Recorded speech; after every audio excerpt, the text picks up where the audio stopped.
Hello guys, by the way guys, meron naman tayong katanungan na sasagutin ko guys ayon sa katanungan ni. Tawagin lang natin siya sa pangalan na Valenzuela. Ito yung katanungan niya guys.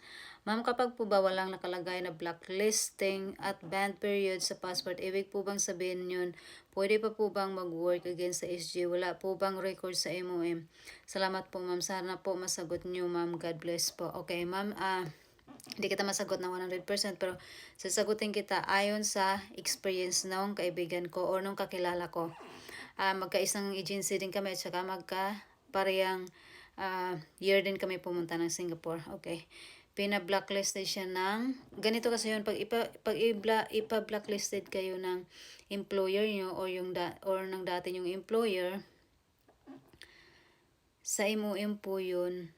Doon po yun sa MOM sila nag-complain. Maipapa-blacklisted lang kayo ng employer nyo kung merong ebidensya yung employer nyo na meron nga kayong nilabag na batas against sa Singapore, against as a DH sa Singapore. Yung sa kaibigan ko, hindi po nakalagay sa passport niya.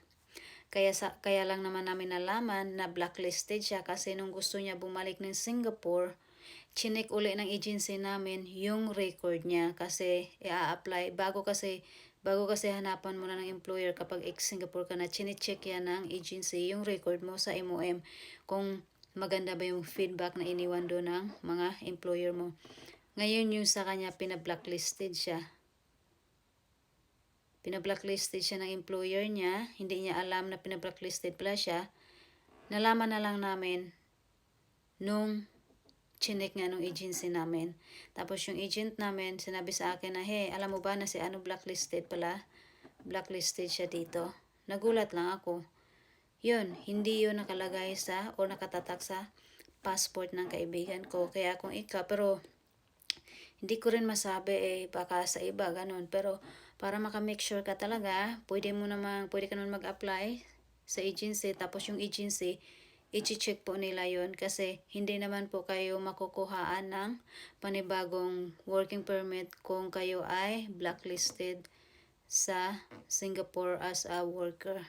Kung ex na kayo, kung nagtrabaho na kayo doon dati. Malalaman mo yan kung automatic blacklisted ka kapag sabihin na natin ang mali mo or ang nagawa mo kasalanan sa Singapore habang nagtrabaho ka doon ay nabuntis ka.